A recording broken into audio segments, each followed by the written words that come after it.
मालती जोशी जी की लिखी कहानी चांद अमावस का। वह शाम अब भी आँखों में ठहर जाती है। रोज़ की तरह वह शाम 5:30 बजे घर लौटते थे और उनके आते ही घर में रौनक सी छा गई थी। वातावरण में एक गहमा गहमी सी व्याप्त हो गई थी, जिसकी वजह से दिन भर की प्रतीक्षा सार्थक जान पड़ती थी। बच्चे रोज़ की तरह उनसे लिपट गए थे। मैं और सुनीता नाश्ते की तैयारी में व्यस्त हो गए थे। उन्होंने कहा, वाह बीवी हो तो ऐसी। फूली फूली कचौड़ियाँ हैं, देखकर ही मुंह में पानी भर आया। बीवी की इतनी तारीफ ना कीजिए, सुनीता नाराज़ हो जाएगी। मैंने कहा, कचौड़ियाँ इसने बनाई हैं।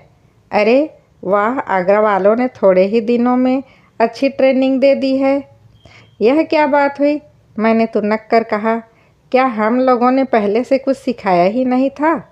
अरे भाई, मैं तो सुनीता को खुश करने के लिए कह रहा था। आज का तो दिन ही खराब जान पड़ता है।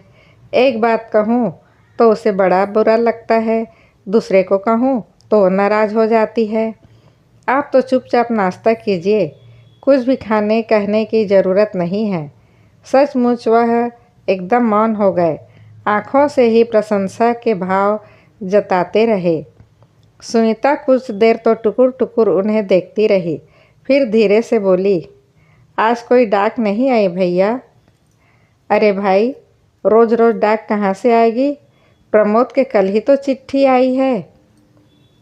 झेप कर रह गई बेचारी। मैंने ही उसकी ओर से कहा, क्या अकेले पत्र व प्रमोद ही लिखता है? प्रमोद है, प्रत्युत है, प्रभा है, प्रज्ञा है, फिर जिठानी की लड़कियां हैं, अंजू, मंजू, टिंकू, पिंकू। बाप रे, इतनी ज़बरदस्त फैन मेल। अब तो अलग से एक पोस्ट बॉक्स के लिए अप्लाई कर ही देता हूँ। इन्होंने कृत्रिम गंभीरता से कहा। पोस्ट बॉक्स से क्या होगा? आप तो ब्रांच ऑफिस खुलवा दीजिए, मैंने कहा। उसे यह चर्चा अच्छी लग रही थी। बाय द वे, यह सब लोग रोज़ रोज़ लिखते क्या हैं? प्रबोध की बात तो खैर समझ सकता हूँ। अरे इतने मज़ेदार पत्र होते हैं भाभी, आपका नाम तो ममता होना चाहिए था। अब भी आप बदल दीजिए भाभी, आप तो दुष्ट हैं। अब हमारे घर में दाखिल हुई हैं और लोकप्रियता के दौड़ में सबको पीछे छोड़ गई। ननद रानी तो एकदम कविता ही करने लगती है। वह क्या लिखा था पिछली बार? भाभी प्लीज़ कह लीजिए आप जी भर के, हम तो जा रहे हैं। और वह सचमुच उठकर चली गई। अरे अपनी डाक तो लेती जा। उन्होंने जब से विदेशी मोर वाला लिफाफा उछालते हुए कहा, वो तेज़ी से पलटी। उससे पहले ही मैंने उसे झटक लिया। कुछ देर तक असहाय सी देखती रही। भैया सामने न होते तो बाकायदा छीना झपटी करती। फिर पता नहीं क्या हुआ, एकदम पेट पकड़कर बैठ गई। चेहरा एकदम रुआंसा हो आया। मैं तो घबरा ही गई। क्या हुआ रे? मैंने उसकी पीठ पर हाथ फेरते हुए पूछा। मौका देखकर उसने लिफाफा छीना और भागकर अपने कमरे में बंद हो गई। अरे धीरे बाबा, मैंने कहा, पर वह सुनने के लिए वहाँ थी ही नहीं। तुम्हारा नुस्खा तुम्हारे ऊपर ही आजमा गई है वो, उन्होंने मेरे शिकस्त का मजा लेते हुए कहा। बहुत शैतान हो जा रही है आजकल। श्रीमती जी, एक चिट्ठी आगरा से हमारे नाम से भी आई है। आपके नाम? किसकी? भाई और किसकी होगी? समधी जी की है। अगले हफ्ते विदा कराने के लिए किसी को भेज रहे हैं। लिखा है फिर 8वां लग जाएगा और सफ़र करना मुश्किल होगा। तो सफ़र करना क्या इतना ज़रूरी है? वो तो पहले से ही पहला बच्चा तो वही होना चाहिए। उनकी यही इच्छा है और कायदा भी यही है। चूड़ियों की खनक सुनकर मैंने पीछे मुड़कर देखा। दरवाजे की ओट में सुनीता खड़ी थी और उसकी आंखों में अनुनय का भाव था। क्या उनकी इच्छा ही सर्वोपरि है? हमारा कुछ अधिकार नहीं है? मैंने तुनक कर कहा। रिवाज भी तो है। रिवाज को मारिए गोली। अभी वहाँ वालों से परिचय ही कितना है। 30-40 दिन ही तो रह पाई है वहाँ। इतने दिनों तक अकेले कैसे रह पाएगी? प्रबोध होते तो बात अलग होती। अच्छी शादी हुई है, ढंग से महीना भर भी साथ रहना नहीं हो पाया है तो इसमें किसी का क्या दोष? तुम्हें ही तो शौक था फॉरेन रिटर्न दामाद का। अच्छी बात है, मुझे शौक है तो मैं ही भुगत लूँगी। आप वहाँ लिख दीजिए कि डिलीवरी यहीं होगी। लिखे देते हैं, हमारा क्या जाता है, हम तो लेखक मात्र हैं। कलम पकड़ने वाली तो तुम हो। वहाँ से उसकी सास ने डिक्टेट करवाया होगा, यहाँ तुम करवा देना। सच तो यह है कि हम निरीह प्राणियों को मुक्ति देकर दोनों ही लिखा पढ़ी कर लिया करो ना। वह भी हो जाएगा, 1-2 साल गुजरने दो। एक एक शब्द जैसे मन पर अंकित हो गया है, क्योंकि उसके बाद वैसी शाम वैसी रौनक घर में हुई ही नहीं। रात ही तार मिला था, प्रबोध नहीं रहे, उनके कार का एक्सीडेंट हो गया था। सुनीता तो सहसा गश खाकर गिर पड़ी थी। जब होश में आई तब एकदम बदल चुकी थी। क्या हम भी वही रह गए हैं? सारा घर ही जैसे एक उदासी की चादर से लिपट गया है। यशवंत का टेलीग्राम आया, वे लोग शाम को पहुंच रहे हैं। दफ्तर से लौटकर इन्होंने बतलाया तो मैंने राहत की लंबी सांस ली। इन 20-25 दिनों में कितना थक गई हूँ मैं। एक तो यह मातम पुरसी वाले चैन लेने नहीं देते, पता नहीं कहाँ कहाँ के रिश्तेदार दौड़े चले आते हैं। हर एक के सामने वही गाथा दोहराते दोहराते थक गई हूँ मैं। छाती पर दुख का एक पहाड़ सा आकर बैठ गया है, पर आँखों के आंसू ही नहीं सूख गए हैं। लोग समझते हैं कि मैं कितनी भाव शून्य हूँ, जैसे दहाड़े मारकर रोना ही शोक का द्योतक है। बच्चे दिन भर सूखा सा मुँह लिए अनाथ से यहाँ वहाँ घूमते रहते हैं और उनके पिता लगता है एकदम 10 साल बुढ़ा गए हैं। संवेदना प्रकट करने वाले से तो जैसे तैसे निपट भी लो, पर सुनीता से पार पाना मेरे लिए मुश्किल हो रहा है। 7-8 महीने का शिशु पेट में पल रहा है और वह अन्न जल का त्याग करके बैठी है। जरा सा दूध, कभी कभी जरा सा मौसमी का रस उसे दे पाती हूँ। दिन भर उसे अपने आँखों के सामने रखती हूँ। कोई मिलने वाला आता है तभी तनिक देर के लिए छोड़ती हूँ, फिर भी मन में खटका बना रहता है कि ऐसा वैसा कुछ कर न बैठे। इसलिए यशवंत के टेलीग्राम की बात सुनकर लगा जैसे मेरी सारी परेशानी दूर हो गई। बुआ जी को अब मैं 10-15 दिन यहीं रख लूँगी, घर नहीं जाने दूँगी। जैसी तुम्हारी मर्जी, उन्होंने कहा और अखबार लेकर बाहर बैठ गए। कई बार कहती हूँ घूम आया करो, क्लब ही चले जाओ, पर उनकी इच्छा ही नहीं होती। फिर लोग क्या कहेंगे, यह भय भी 24 घंटे सिर पर सवार रहता है। बुआ जी आएंगी तो डांट डपट कर बाहर भेज सकेंगी, सुनीता को मना मुनू कर कुछ खिला पिला सकेंगी। इतनी सी थी, तभी से कलेजे से लगा कर पाला है, तभी तो दोनों भाई बहन उन्हें इतना मानते हैं। तभी तो वज्रपात की खबर मिलते ही पहला तार उन्हीं को दिया था। बेचारी अपनी बद्रीनाथ यात्रा बीच में ही छोड़कर आ रही है। वो आई तो आर्त विलाप करती हुई घर में दाखिल हुई। मेरी बच्ची, क्या इसी दिन के लिए तुझे इतना बड़ा किया था? क्या भगवान के घर में मेरे लिए जगह नहीं थी? मैं भी उनसे लिपट गई और इतने दिनों का दबा घुटा अवसाद आंसुओं के रूप में फूट पड़ा। यशवंत हतप्रभ सा कुछ क्षण हम लोगों को घूरता रहा।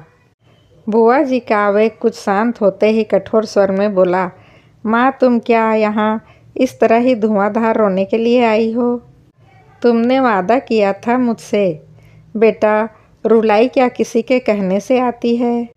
जो तेरे कहने से रुक जाएगी तो तुम अभी उसके पास मत जाओ। गाड़ी से थकी हारी आई हो, कुछ देर आराम कर लो। फिर मुझे बोला, भाभी कहाँ है वह? मुझे ले चलिए उसके पास। ऊपर बरसाती में आजकल वो दिन भर वहीं बैठे रहती है, मानती ही नहीं। हम लोगों पर ऊपर गए। बुआ जी भी धीरे धीरे चली आईं। भला उनका मन मानता उसे देखे बिना। सुनीता आंखें बंद किए आराम कुर्सी पर चुपचाप लेटी थी। सुन, कौन आया है? तू कल बुआ जी को याद कर रही थी ना? मैंने प्यार से उसके सर पर हाथ फेरते हुए कहा। मैंने किसी को याद नहीं किया, मुझे किसी से नहीं मिलना। तुम लोग क्या घड़ी भर मुझे चैन से बैठने नहीं दोगे? उसने मेरा हाथ झटकते हुए कहा और फिर आंखें बंद कर ली। उसकी उदास हताश आकृति देखकर वो बुआ जी फिर सिसकने लगी तो यशवंत की मुद्रा कठोर हो आई। अपने स्वर को यथासंभव सहज बनाते हुए उसने कहा, मैंने कहा था माँ, तुम अभी आराम कर लो, थकी हारी आई हो। बेचारी बुआ जी अपना मुंह छिपाकर सीढ़ियों पर जाकर बैठ गई। यशवंत की आवाज़ सुनकर सुनीता ने फिर आंखें खोली। आहा, डॉक्टर साहब आए हैं। उसके इस नाटकीय वाक्य में तिरस्कार झलक रहा था। Doctor, I am very sorry, मेरी वजह से आपके प्लेजर ट्रिप में खलल पड़ा।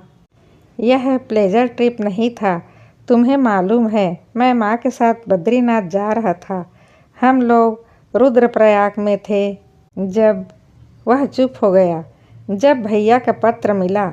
सुनीता ने उसका वाक्य पूरा किया। आप पुण्य लाभ से वंचित रह गए, इसका मुझे बहुत दुख है। पुण्य लाभ की सबकी एक सी परिभाषा नहीं होती। यशवंत ने गंभीरता से कहा, अच्छा तो आप संवेदना प्रकट करने का पुण्य लूटने आए हैं, तो देर क्यों, हो जाइए शुरू। यह क्या हो रहा है? मैंने धीरे से उसे डांटना चाहा तो यशवंत ने संकेत से मुझे चुप करा दिया। बोला, नीता, मैं औपचारिकताएं निभाने नहीं आया हूँ। मैं सिर्फ यह कहने आया हूँ कि तुम अपने को संभाल लो। अब तुम अकेले नहीं हो, एक और ज़िंदगी तुम्हारे साथ पल रही है। कमबख्त एक बोझ है ज़िंदगी पर, न जीने देता है न मरने देता है। सुनीता ने दांत पिसते हुए कहा, ऐसा क्यों कहती हो नीता? ऐसा क्यों कहती हो नीता? यह तो तुम्हें जीने के लिए आपको जाने के लिए किन शब्दों में कहना पड़ेगा डॉक्टर साहब? उसने बिफर कर कहा तो यशवंत सहम कर चुप हो गया। हम तीनों चुपचाप सीढ़ियाँ उतरकर नीचे चले आए। इसे एकाएक यह क्या हो गया यशवंत? कुछ नहीं भाभी, शौक है, धीरे धीरे ठीक हो जाएगा। लेकिन इस तरह तो उसने कभी बात नहीं की, बस गुमसुम पड़ी रहती थी। मैंने चिंतातुर स्वर में कहा, शुक्र कीजिए भाभी, कड़वा ही सही, बोली तो धीरे धीरे नॉर्मल हो जाएगी। बस मातम पुरसी वालों से उसे बचाए रखिए, नहीं तो वे लोग उसे पागल कर देंगे। यशवंत आश्वस्त होकर के चला गया, परंतु पहले वाले सुनीता जैसे हमेशा के लिए खो गई थी।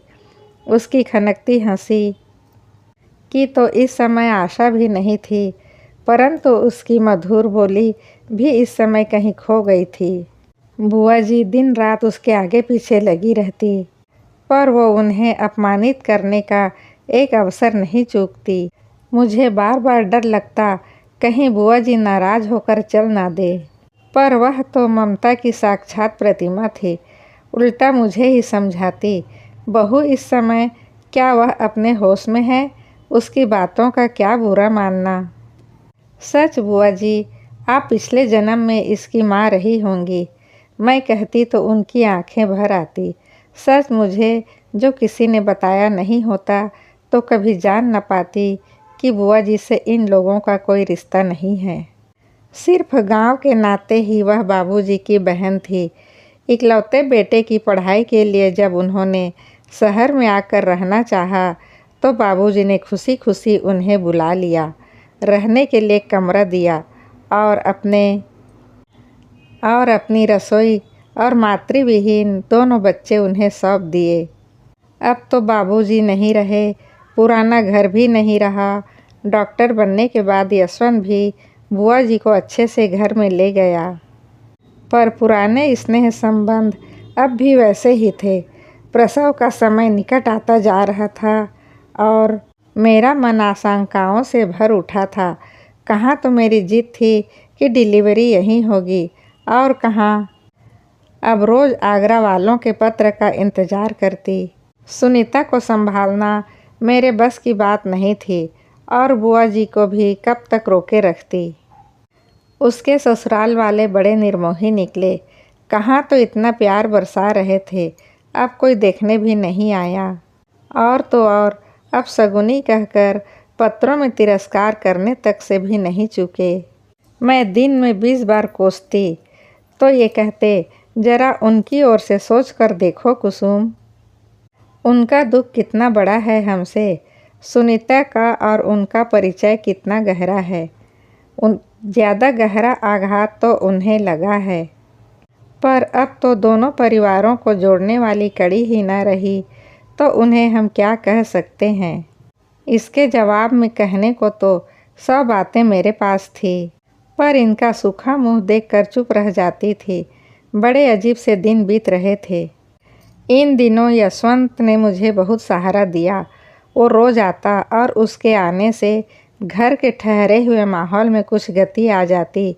इधर उधर सहमे से घूमने वाले रितु और रोमी भी यशवंत को देखकर खुश हो जाते। उसके कंधों पर चढ़कर धूम मचाते, चुटकुले सुनते सुनाते और जी भरकर हंस लेते। समय निकालकर वह मेरे पास भी कुछ देर बैठता, मेरी परेशानियां सुनता।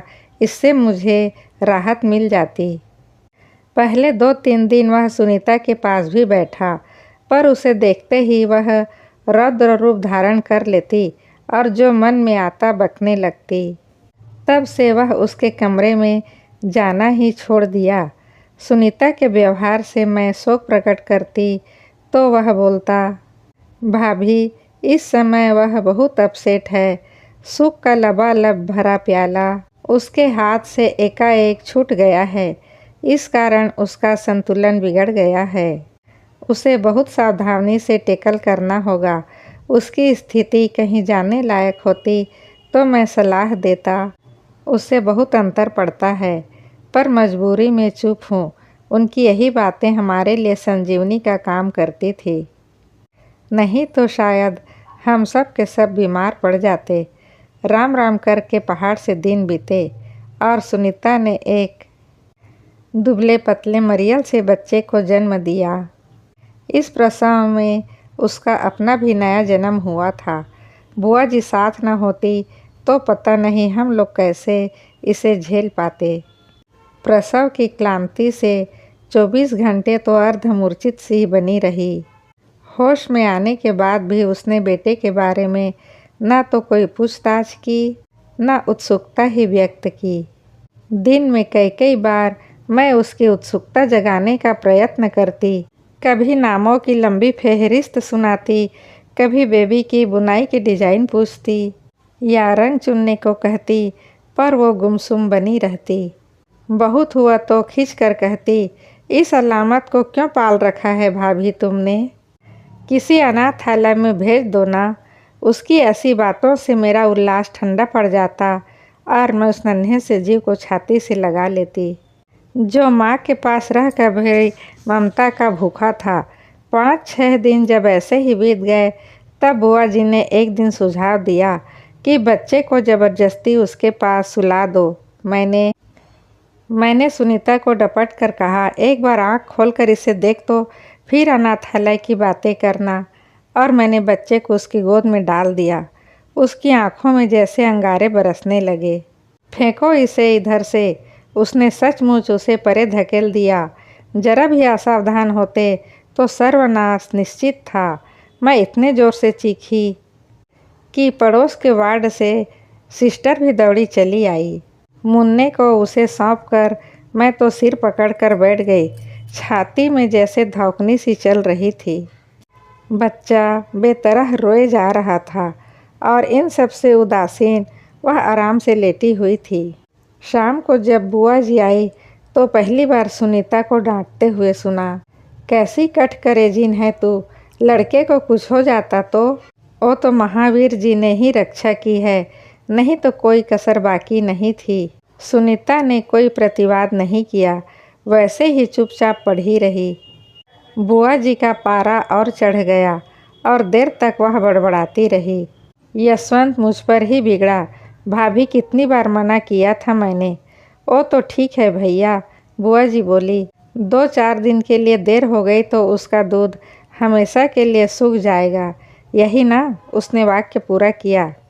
ऐसा हो भी जाता है तो क्या कोई गजब हो जाता है? दुनिया में बहुत से बच्चे माँ के दूध के बिना जी लेते हैं। आप लोग समझते क्यों नहीं कि उसका केस नॉर्मल नहीं है? जन्म से ही उसे इस बच्चे से नफरत हो गई थी। प्रसव के समय इस घृणा ने उसे और उभार दिया। पर इतना जानती हूँ भैया कि दुनिया का प्रत्येक बच्चा माँ को कष्ट देकर ही धरती पर आता है। इससे माँ के प्यार में कोई फर्क नहीं पड़ता। उसके दिल में भी प्यार है, पर उसे उभरने का अवकाश तो दो। ओ क्या ऊपर से थोपने की चीज़ है? तुम दोनों तो हाथ धोकर उसके पीछे पड़ गई। इस समय उसका शरीर और मन दोनों ही इस योग्य नहीं है कि किसी प्रकार की उत्तेजना झेल सके। और विषय वहीं समाप्त हो गया। शानू धीरे धीरे 2 महीने का भी हो चला था, पर उसकी माँ उसके प्रति वैसे ही उदासीन बनी रही। बुआ जी के आदेशानुसार मैंने यह चुपचाप स्वीकार कर लिया कि ईश्वर ने यह तीसरा बच्चा मेरे लिए ही भेजा है। इतने दिनों के अंतराल के बाद उस छोटे से बच्चे की साथ संभाल मुझे बहुत मुश्किल जान पड़ी थी, पर धीरे धीरे मैंने एडजस्ट कर लिया था। बच्चे भी घर में एक नन्हा सा खिलौना पाकर खुश थे। रितु तो उसे दिन भर टांगे फिरती थी। वह भी मूड में आ जाते तो उसे अपने पास लेटा लेते। लेकिन हम सब सुनीता से परेशान हो गए थे। अस्पताल से आकर वह फिर अपने इस कमरे में कैद हो गई थी। उसके कमरे में जाते हुए मुझे डर लगता था, और कमरे में ही क्यों, पूरे घर में उसके अवसाद की छाया व्याप्त थी। बच्चे ज़ोर से बोलते तो उन्हें डांट दिया जाता। कभी कभी पास पड़ोस की औरतें चली आई तो मुझे अच्छा लगता था, क्योंकि मैं तो जैसे घर में बंद कर रह गई थी। उस महफिल में कभी कभी कोई हंसी की फुलझड़ी पर छूटती तो मेरा मन अपराध बोध से भर जाता था। उनके दोस्त जैसे इस घर का रास्ता ही भूल गए थे। चुपचाप मुंह लटका कर बैठने का साहस रोज़ रोज़ कौन जुटाता। दिवाली आई और लौट गई, हमें पता भी ना चला। बच्चों को मैंने माँ के पास भेज दिया था, इसी से वे खुश हो सके। निरंतर गुमसुम बने रहने से वे भी थक गए थे। दिवाली की छुट्टियों के बाद जब पुनः कॉलेज खुला तो मैंने एक दिन साहस किया, सुन, तुम अंग्रेजी में एमए करना चाह रही थी ना? एडमिशन तो शायद अपना मिले, पर दत्ता साहब कह रहे थे कि प्राइवेट कैंडिडेट के रूप में क्लास अटेंड करने की परमिशन मिल जाएगी। वो रोज़ की तरह छत की कड़ियाँ गिनने लगी थी। यह सुनते ही एकदम उठ बैठी और मुझे घूरती हुई बोली, यह सुझाव शायद तुम्हारे परम प्रिय सलाहकार ने दिया है। मेरे सलाहकार? इस घर के लिए तो बेचारे जान छिड़कते हैं। उसके स्वर में व्यंग की धार थी। वह बेचारा क्यों कुछ कहने लगा। मैंने कहा और असहाय से बाहर चली आई। यशवंत से सलाह लेने के बाद पर वह इतनी उखड़ गई थी। कहीं उसके सुझावों के बारे में जान जाती तो पता नहीं क्या करती। पिछले शनिवार को वो मार्केट में मिल गया था। कह रहा था, भाभी धीरे धीरे उसे कमरे से बाहर निकालो, नहीं तो वो पागल हो जाएगी। नर्सरी के एक स्कूल में जगह खाली है, आप कहें तो। ना भैया, अभी 4-5 महीने भी नहीं बीते हैं और उसे नौकरी पर लगा दें तो लोग क्या सोचेंगे, और खुद क्या सोचेगी। लोगों को मारिए गोली, पर उसे खुद सोचने का अवसर जरूर दीजिए। वह मानसिक रूप से जड़ होती जा रही है। सच तो यह है भाभी कि आप लोग बहुत ज़्यादा प्यार बरसा रहे हैं। बहुत ज़्यादा सहनशील होते जा रहे हैं। थोड़ी बेरुखी दिखलाइए, उसके दिमाग में कुछ हलचल तो हो। खड़े होकर भाषण देना तो बहुत सरल बात है। मैं सोचती रही, लेकिन यह भी सच है कि उसका यूं एक कमरे में कैद होकर रह जाना हम सब पर हावी होता जा रहा है। अजीब घुटन भरा वातावरण छा गया था पूरे घर में। बच्चे भी हंसना भूल गए थे। दोनों के जन्मदिन इस बार ऐसे ही सूने चले गए। एक नया कपड़ा तक नहीं बनवा सके। मिठाई बनवाने का तो खैर प्रश्न ही नहीं था। हर वक्त ऐसा एक असहाय चुप्पी छाई रहती घर में। शानों की किलकारी ही मस्ती भरती थी उस वातावरण में। दिसंबर की सर्द शाम थी। बच्चों ने अनुनय विनय करके आज पढ़ाई की छुट्टी मांग ली थी और वे आकाशवाणी से किसी गीत मालिका का वार्षिक कार्यक्रम सुन रहे थे। पिछला कार्यक्रम उन्होंने पड़ोस में मिश्रा जी के यहाँ सुना था, पर हर बार वहाँ जाना उन्हें अच्छा नहीं लग रहा था। घड़ी की सुइयाँ गीतों की सीढ़ियाँ पार कर रही थी। बच्चे तन्मयता से सुन रहे थे, शर्तें बांध रहे थे। ऋषि ने तो फुल स्केच कागज़ पर बाकायदा चार्ट बनाया था। अनजाने ही मैं गीत उत्सव में शामिल हो गई थी। बच्चों के खिले खिले चेहरे मुझे अच्छे लग रहे थे। अभी कार्यक्रम समाप्त होने में कुछ ही मिनट बाकी थे कि उन्होंने आकर एकदम स्विच ऑफ कर दिया। यह घर है कि पान की दुकान, वो दहाड़े हम सब स्तब्ध रह गए। वॉल्यूम बढ़ते बढ़ते कब अपने चरम सीमा पर पहुंच गया, किसी को पता नहीं चला। अब दोबारा रेडियो खोलने की हिम्मत बच्चों में नहीं थी। दुख और निराशा से उनके आंसू निकल आए। ऐसा क्या गजब हो गया? मैंने कमज़ोर से आवाज़ में प्रतिवाद किया। इधर आओ और अपनी आँखों से देख लो। कहते हुए वे लगभग मुझे खींचते हुए रसोई में ले गए। खुले दरवाजे से देखा, उतनी सर्दी में दोनों कानों पर हाथ दिए सुनीता आंगन में खड़ी थी। रितु भी हमारे पीछे पीछे चली आई और लौटते हुए बड़बड़ा रही थी। अच्छा न्याय है, इनके कारण हम अपने घर में रेडियो भी नहीं सुन सकते। जब देखो बड़बड़ करती रहती है। उसकी बात पूरी भी ना हो पाई थी। उन्होंने तड़ से एक तमाचा उससे जड़ दिया था। इसी समय सुनीता दरवाजे पर आकर खड़ी हो गई। आंखों में खून भरकर एक बार रितु ने उसे देखा और सुबकते हुए अपने बिस्तर पर चली गई। उसने रात का खाना भी नहीं खाया। रितु के उस मुद्रा को याद करती हूँ तो हैरत होती है। समय मनुष्य को कितना बदल देता है।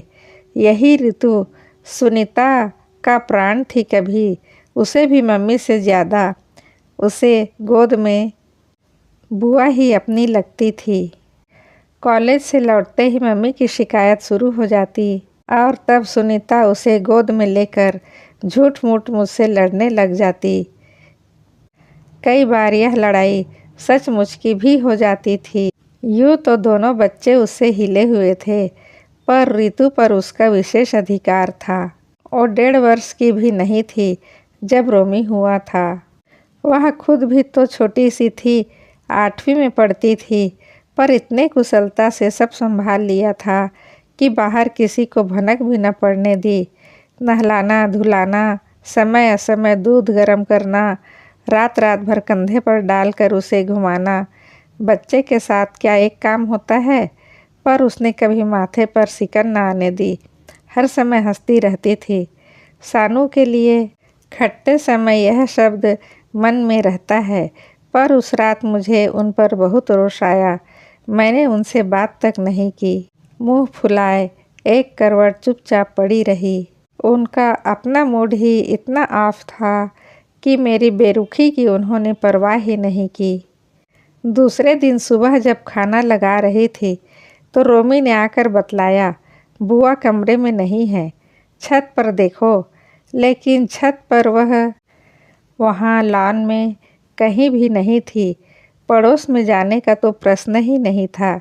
इन लोगों को तो ऑफिस स्कूल जाने की जल्दी थी, सो खिला दिया। मैं उसकी प्रतीक्षा में बैठी रही। करीब 1 बजे वह लौट कर आई। ऐसे ही उसने लापरवाही से उत्तर दिया और खाना लगाकर बैठ गई। इतना गुस्सा आया मुझे, एक तो भूख से वैसे ही हाल बेहाल हो रहे थे, फिर घबराहट में प्राण निकले जा रहे थे। उसके व्यवहार से मेरा पारा और चढ़ गया। उसके घर पहुंचते ही उन्होंने फ़ोन करने के लिए कहा था। मैं जानबूझकर टाल गई। बाद में आखिर उनका ही फ़ोन आया। सुनीता आ गई है ना? उन्होंने घबराए स्वर में पूछा। आ गई। फिर तो यह जैसे नियम हो गया था। नहा धोकर वह रोज़ निकल जाती और काफ़ी देर बाद लौटती। 2-4 दिन बाद तो मैंने खाने के लिए राह देखना ही छोड़ दिया। इन लोगों के साथ ही खा लेती थी। पहले तो अकेले कमरे में खा लेती थी। मैंने ही समझा बुझाकर उसे सबके साथ खाने के लिए राज़ी किया था। इच्छा यह थी कि सबके साथ मिल बैठकर ही वह ठीक से खा लिया पिया करेगी। पर हुआ यह कि उसके साथ बैठने से और सब एक प्रकार का तनाव सा अनुभव करने लगे। पर उसके अनुपस्थिति से उसके नाम में कोई कमी नहीं आई, उल्टा वह बड़ा ही था। आखिर उन्होंने एक दिन पूछ लिया। उस समय तो वह चुप हो गए, पर शाम को दफ्तर से लौटते ही बोले, मेरी बहन तुम्हें इतनी भारी पड़ रही है, मालूम नहीं था। बेचारी नौकरी के लिए दर दर भटक रही है। क्रोध और अपमान से मेरे आंसू निकल आए। कितनी आसानी से वो इतनी बड़ी बात कह गए। मेरे इतने दिनों का किया कराया पर पानी फेर गया। मैंने सारे मानसिक और शारीरिक कष्ट व्यर्थ हो गए जो मैंने पिछले दिनों शायद यह भी भूल गए कि कभी वो स्वयं सुनीता की नौकरी के लिए प्रयत्नशील थे।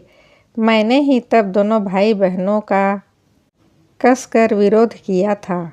मैं नहीं चाहती थी कि कोई यह समझे कि हम नौकरी के लालच में उसकी शादी टालते जा रहे हैं। उन्होंने तब मुझे बहुत बुरा भला कहा था और इतना अच्छा अवसर छिन जाने के कारण सुनीता कई दिनों तक उदास बनी रही थी। उन्होंने शायद मैंने भी याद नहीं रखा था कि प्रमोद के संबंध में जल्दबाजी न करने का सुझाव भी मेरा ही था। मैं हमेशा यह सावधानी बरतती थी कि सुनीता कहीं यह न सोचे कि आर्थिक दृष्टि से वह हम पर भारी पड़ रही है। खर्च की परेशानी से कभी कभी वो खुद झल्ला उठते थे, तब मैं ही उन्हें शांत करने का अनुरोध करती थी। आखिरकार सुनीता को एक छोटे से प्राइवेट स्कूल में नौकरी मिल ही गई। वेतन मामूली था और नौकरी भी केवल 3 महीने के लिए ही थी। फिर भी वह एक उपलब्धि तो थी। पता नहीं कैसे कृपालु होकर सुनीता ने ही मुझे यह सूचना दी थी। उस समय खुशी प्रकट करते हुए भी डर लग रहा था कि कहीं कोई गलत अर्थ ना ले बैठे। स्कूल तो केवल 3 घंटे ही लगता था, पर उसके साथ ही सुनीता फ्री समय में लाइब्रेरी में बैठकर पढ़ लेती थी। रात को लौटती तो दिन भर की थकान से चेहरा एकदम निचुड़ा हुआ लगता था। क्लास ज्वाइन करने के बाद उन्होंने सुनी थी तो बहुत झुंझलाए। मरना है क्या लड़की तुझे, इतना स्ट्रेंथ सह पाएगी? लगातार 8-10 घंटे काम करना कोई मजाक है? तो हर्ज ही क्या है भैया, उतना ही मेरा समय कट जाएगा और घर पर भी सबको सुविधा रहेगी। उसकी बात सुनने में अच्छी नहीं लगी, पर वह सच थी। जितनी देर वो घर से बाहर रहती, मन बड़ा हल्का लगता। थोड़े राहत के सांस लेती, हंस बोल लेते। हम लोग उनका स्वभाव थोड़ा चिड़चिड़ा स्वभाव हो गया था। कब क्या कह देते इनका कुछ पता नहीं चलता था। फिर भी सुनीता की अनुपस्थिति में वो काफ़ी शांत रहते। उसका सूखा सा रूखा सा चेहरा देखते ही इनके तेवर बदल जाते और मुझ पर या बच्चों पर बरस पड़ने का बहाना ढूंढने लगते। फिर भी दिन कुल मिलाकर अच्छे गुजर रहे थे। मेरी और बच्चों की एक अलग दुनिया थी, जिसमें सानू तो था पर उसकी माँ नहीं थी। रितु तो थी पर उसके पिता नहीं थे। हम लोग ज़िंदगी को खुशखबर बनाने की पूरी कोशिश कर रहे थे। जैसे तैसे अप्रैल बीतने लगा। जैसे जैसे अप्रैल बीतने लगा, मेरा मन आशंकाओं से घिरने लगा। फिर से दिन भर घर में उसकी उपस्थिति की कल्पना से ही मन काँप उठता था। बच्चों को फिर से माँ के पास भेज सकती थी मैं, पर उनके बिना घर में अकेले रहने का सोच भयावह था। ऐसे में ही एक दिन पिताजी चारू को लेकर आ खड़े हुए और घर का नक्शा ही बदल गया। चारू नाम है मौज मस्ती का, हंसी दिल्लगी का। वो एक दिन में ही घर पर छाई हुई उदासी के चादर को खींचकर फेंक दिया। वे तक उसके छूत से बच ना सके। बच्चों को तो जैसे मुँह मांगी मुराद मिल गई। परीक्षाएं समाप्त होने को थी और पहाड़ से दिन मुँह बाए खड़े थे। चारू मौसी के आते ही जैसे सारी समस्याओं का समाधान हो गया।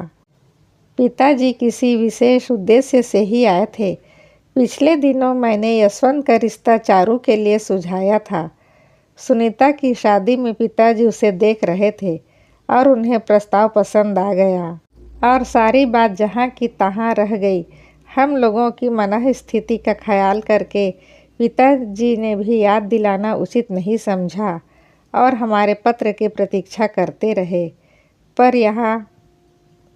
पर यहाँ होश ही किसे था। आखिरकार चारू की परीक्षा होते ही वह उसे लेकर चले आए। चाहते तो यह थे कि उनके सामने ही कोई निर्णय हो जाता। इन गर्मियों में शादी का काम निपटा देने की उनकी इच्छा थी। मनीष का रिश्ता तय हो चुका था। लड़की वाले जल्दी मचा रहे थे, पर मैंने पिताजी को कोई बात नहीं उठाने दी। इनके मिजाज का आजकल कोई ठिकाना न था। किसी भी बात का गलत अर्थ निकाल लेते थे। सारी जिम्मेदारी अपने ऊपर लेकर मैंने उन्हें ग्वालियर वापस भेज दिया। पिताजी के जाते ही जो थोड़ा बहुत अंकुश था वह भी समाप्त हो गया। बच्चों के शहर सपाटे निर्वाचन शुरू हो गए। रोज़ सुबह चाय की प्याली के साथ प्रोग्राम तय होता। नई पुरानी फिल्मों के विज्ञापन देखे जाते। फिर धूप की परवाह न करते हुए दिन भर तीनों घूमते रहते। कभी पिक्चर, कभी पार्क, कभी किसी के घर। मैंने मना न किया होता तो बुआ जी के यहाँ भी 2-4 चक्कर उसके लग ही जाते। मोहल्ले में भी उसने अच्छी दोस्ती कर ली थी। जब देखो तब चारू दीदी की पुकार लगाता हुआ कोई चला ही आता। पहले वाली सुनीता ऐसे समय याद आया करती। मैं उनके साथ जा नहीं पाती थी, फिर भी शाम को सारा विवरण मुझे सुनना पड़ता था। छत पर या आंगन में हमारी महफिल जमती। चारू हर फिल्म की कहानी हूबहू एक्टिंग के साथ सुना डालती। पिक्चर देखने का मज़ा आ जाता। इसके अतिरिक्त लूडो, ताश बहुत कुछ होता। दोनों भाई बहन हमारी इस बैठक में नहीं आते थे। जब तब आग्नेय नेत्रों से हमें घूरते हुए चले जाते। 1-2 बार तो सुनीता को ज़बरदस्ती हमारे बीच लाकर बिठा गए, पर उसके आते ही हंसी के फव्वारे अपने आप थम जाते। बात करने का कोई विषय ही न मिलता और थोड़ी देर बाद वह अपने आप उठकर चली जाती। 1-2 बार मुझ पर बहुत बिगड़े भी। तुम लोगों ने तो उसको काट कर अलग फेंक दिया है। कितना गुस्सा आता तब। अलग होने की प्रक्रिया क्या मैंने शुरू की थी? कई बार वह चिल्लाते, तुम चारू से काम करा सकती हो, पर उसे कुछ नहीं कराओगी। बेचारी दिन भर बोर होते रहती है। तो मैं क्या करूं? हर बार कमरे में जाकर उसे निमंत्रण दे आऊं कि रानी जी यह कीजिए, वह कीजिए। यह बात मेरे मुंह तक आती, पर मैं चुप रह जाती। इसीलिए चारू के लाख कहने के बावजूद मैं कभी घूमने नहीं गई। उन्हें तीखी कड़वी बातें कहने का एक और मौका देने की इच्छा नहीं थी। उन्हें सरकारी काम से भोपाल जाना पड़ा और उसका लाभ उठाकर चारू ने प्रोग्राम बना ही डाला। सुबह सुबह अखबार देखती हुई बोली, दीदी आज इंदुमती देख आएं। बहुत दिनों से मेरी तमन्ना है।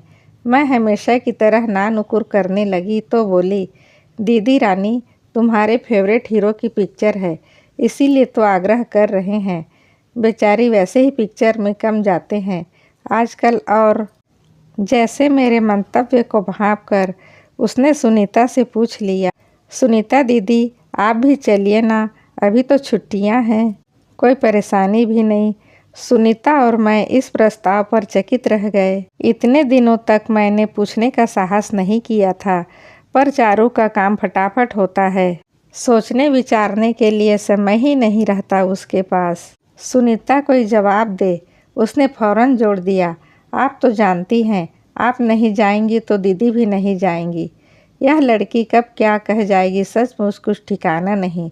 सुनीता ने जो भी सोचा हो, पर प्रत्यक्ष रूप से वह बहुत ही विनम्र शब्दों में बोली, मुझे मजबूर मत करो चारू, पर भाभी को ज़रूर ले जाओ, पता नहीं कब से पिक्चर नहीं गई हैं। भाभी तुम्हें मेरी कसम, आज तुम ज़रूर पिक्चर देखने जाओगी। चारू के साथ कम से कम कुछ तो घूम लोगी। पता नहीं कितने दिनों के बाद सुनीता ने मुझसे बातें की थी। मेरा मन दयाद्र हो आया। पिक्चर जाने का वैसे भी कोई खास उत्साह नहीं था, पर चारू ने पीछा नहीं छोड़ा। हमेशा उनके बारे में ही सोचती हो, हमारा कुछ ख्याल ही नहीं है। हम बेचारे रोज़ बच्चों के साथ फिसलते रहते हैं। उसकी रोनी सी सूरत देखकर मन बिखल गया। सच तो है, जब से बेचारी आई है खुद ही अपना और सबका मनोरंजन कर रही है, नहीं तो घर में जैसे एक मनहूसियत शाश्वत आकर बस गई है। हम लोगों के चेहरे पर भी शायद बदल गए हैं। चारू रोज़ कहती, दीदी 10 साल बड़े तुम और जिया जी दिखाई देने लग गए हो। उसके उत्साह का अंत नहीं था। 2 बजे ही उसने चाय का पानी चढ़ा दिया। चाय पीते हुए शानू की बोतल में दूध भरने लगी तो वह बोली, यह क्या, शानू भी हमारे साथ जाएगा? सो तो है ही, यहाँ कौन देखेगा? क्यों, उसकी माँ तो है, माँ ने उसे कभी उठाया भी है? मैंने कहा तो शानू ने मुँह बिचका दिया। दरअसल शानू को लेकर जाने का यह पहला मौका था। उसे तैयार करके सुला दिया मैंने और खुद तैयार होने लगी। रितु से कहा, बैग में दूध की शीशी और बिस्कुट भी रख लो। पता नहीं वह कैसे क्या करती रही कि दूध की शीशी नीचे गिरकर चकनाचूर हो गई। सौभाग्य से घर में दूध भी था और नई शीशी भी। रितु पर झुंझलाते हुए मैंने फिर से गैस जलाई और दूध उबालने के लिए रखा। घड़ी की सुइयां प्रति क्षण आगे बढ़ती जा रही थी और चारू बौखला रही थी। दीदी तुम्हारा तो गोरख धंधा कभी खत्म होगा ही नहीं। इतनी जल्दी तैयार होने का क्या फ़ायदा हुआ?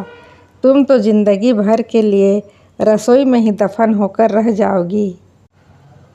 शायद सुनीता ने चारू की कमेंट्री सुन ली थी। उसने आश्चर्य का दूसरा धक्का दिया। मेरे पास आकर धीरे से बोली, भाभी 2:45 हो रहे हैं, तुम लोग जाओ, नहीं तो पिक्चर आधी निकल जाएगी। अरे लेकिन यहाँ मैं सब देख लूँगी। शानू, उसे भी देख लूँगी, तुम चिंता ना करो। चारू ने मुझे विचार करने का अवसर नहीं दिया और खींचकर सड़क पर ले आई। मेरी गुमसुम मुद्रा को देखकर बोली, आखिर तुम्हें इतना ऑकवर्ड क्यों लग रहा है? अपने बच्चे को ही तो संभालेगी, कोई एहसान करेगी तुम पर?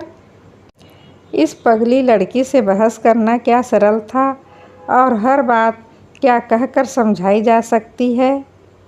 पर मेरा मन घर में ही अटका रहा। यह सच है, लौटते समय बच्चों ने मधुशाला में जाने की जिद की तो मैं मना कर दी। वे 3 घंटे ही मुझे भारी पड़ गए थे। रोमी ने दूर से ही उसे देख लिया था। डॉक्टर अंकल, वह जोर से चिल्लाया। वो अकेला नहीं था। उसके कंधे पर चढ़ा शानू सड़क का निरीक्षण कर रहा था। अब देखिए कैसा मासूम बना है। आप जानती हैं, घंटे भर से परेड कर रहा हूँ, तब तक बच्चों ने उसे घेर लिया था। मौका पाकर मैं अपने कमरे में चली आई। चारू तो कब से ही शर्मीली कन्या बनकर कहीं दुबक गई थी। और कोई दिन होता तो यशवंत को देखते ही रसोई में दौड़ पड़ती मैं, लेकिन आज मन नहीं हुआ। 2 दिन पूर्व ही मैं अकेली चुपके से बुआ जी के पास गई थी। उन्हें पुराने पत्र व्यवहार की याद दिलाकर चारू के आने की बात बतलाई थी, पर उन्होंने कोई विशेष उत्साह नहीं दिखाए। मुझे अजीब सा लगा। आप एक बार उसे देख तो लेती, पसंद ना हो तो। मैंने अनुरोध किया। भले भले घर की लड़कियों को देखना क्या है, फिर वह तो तुम्हारी बहन है। लेकिन क्या? मैंने अधीरता से पूछा। वो बात उठाने ही नहीं देता। हमारे इधर भी तो आजकल आते नहीं हैं। नहीं तो मैं ही पूछ लेती, कहीं कोई चक्कर तो नहीं है। बुआ जी कुछ देर तो चुप रही, फिर भर्राए कंठ से बोली, वो तो इसका नाम लेने से ही भड़क उठती है, पर यह है कि उसी के नाम का माला जप रहा है। किसकी बात कर रही हैं आप? सुनीता की। हे भगवान, मैंने तो कभी कल्पना भी नहीं की थी। उसने भी मुझे कभी कुछ कहा नहीं है। पर बिटिया, माँ से कहाँ कुछ अनजाना रह सकता है, और आप क्या उसे स्वीकार कर सकेंगी? बुआ जी हंसी। बिटिया, धर्म कर्म आदमी करता ही किस लिए है? मेरा तो अब लोक भी वही है, परलोक भी वही है। संतान का सुख ही तो सब कुछ होता है। मन इतना खराब हो आया, पिताजी को पत्र में क्या लिखूंगी अब? कितनी तारीफ की थी यशवंत की मैंने, अब किस मुंह से यह सब कहूँगी? चारू, वह अपने मन में क्या सोचेगी? सुनीता, क्या यह लड़की हमेशा प्रेत की छाया की तरह मेरी खुशियों को निगलती रहेगी? मन की तलहटी में सनह सनह जमता हुआ रोष बाहर आने को हुआ। उसी में डूबी रही मैं। इसीलिए शायद उसे और सानू को अकेला छोड़कर सिनेमा जा सकी मैं। चारू की सामर्थ्य नहीं थी कि मुझे ले जा सके। अरे भाभी, आप यहाँ हैं? मैं सारे घर में खोज आया। वह कमरे में आया और बैठ गया। पलंग पर बैठी शानू को थपकी देकर सुलाती रही। और सुनाइए, क्या क्या है? अम्मा ने कहा था कि भाभी ने अर्जेंट बुलाया है, और यहाँ देखा तो आप नदारत। मैं उसे कुछ देर देखती रही, फिर धीरे से बोली, सुनीता के बारे में क्या सोचा है? जी? वह चौंका। मैं स्वयं भी हैरान हो रही थी। यह नाम कैसे फिसल गया मुंह से? पूछना तो मुझे चारू के विषय में था। दिन रात इसी के विषय में सोचने का यह परिणाम था। पर एक तरह से यह अच्छा ही हुआ। पहले से योजना बनाकर तो कभी पूछ ही नहीं पाती। तुमने मेरी बात का उत्तर नहीं दिया। भाभी, मैं आपका मतलब ही नहीं समझा। उसने मासूमियत से कहा, मुझसे बनो मत भैया, मुझे सब कुछ मालूम है। वह कुछ देर तक अविश्वास भरी नज़रों से मुझे देखता रहा, फिर कंधे उचकाकर उठ खड़ा हुआ, कमरे के 1-2 चक्कर लगाए, फिर एक कैलेंडर के सामने खड़ा हो गया।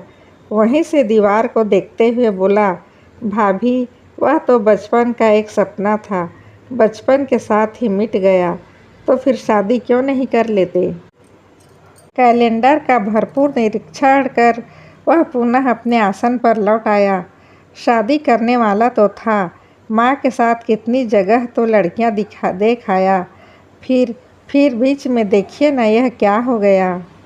मन को पूरी तरह तैयार कर लिया था मैंने, पर उसे दिन रात यूँ घुलता देखकर भी कैसे अनदेखा कर दूँ?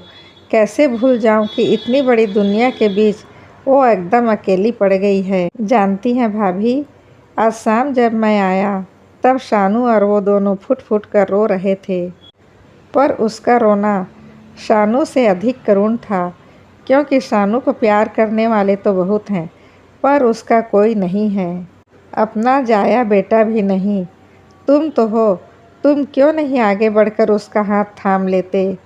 नहीं भाभी, एक बार यह गलती की थी, तब झिड़क दिया गया था।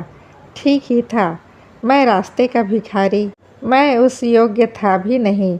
आज यह स्थिति नहीं रही, इसलिए आज उसे कहूँगा तो वह समझेगी कि मैं उसकी मजबूरी का मजाक उड़ा रहा हूँ। वैसे भी पता नहीं क्यों उसकी अवचेतन में यह बात बैठ गई है कि मैं उसके दुर्भाग्य पर बहुत खुश हूँ, इसीलिए इतना तिरस्कार करती है। तो फिर इस समस्या का हल क्या है? प्रतीक्षा, अंतहीन प्रतीक्षा। जिस दिन जीवन की लड़ाई अकेले लड़ते लड़ते हार जाएगी और मुझे पुकारेगी, उसी दिन दौड़ा दौड़ा चला आऊँगा। उससे पहले नहीं। और भाभी, उस दिन के लिए अपने आप को मुक्त रखना चाहता हूँ। लेकिन यशवंत, यह तो नीरा पागलपन है भैया। मैंने करुणार्थ होकर कहा, सो तो है ही भाभी। मैंने पागलपन के हद तक उसे प्यार भी तो किया है। और वो उठकर एकदम से चल दिया, जैसे इतनी बड़ी बात कहने के बाद उसे मेरे सामने बैठने में संकोच हो रहा हो। मन एकदम हल्का हो आया था। सुनीता की, हमारी जिंदगी का अंधेरापन चिरंतन नहीं था। दूर क्षितिज पर एक चांद प्रतीक्षा में बैठा हुआ था। कहानी चांद अमावस का यहीं पर समाप्त होती है। इसी प्रकार की साहित्यिक कहानी सुनने के लिए कथा मंजरी में हमारे साथ जुड़े रहिएगा। धन्यवाद।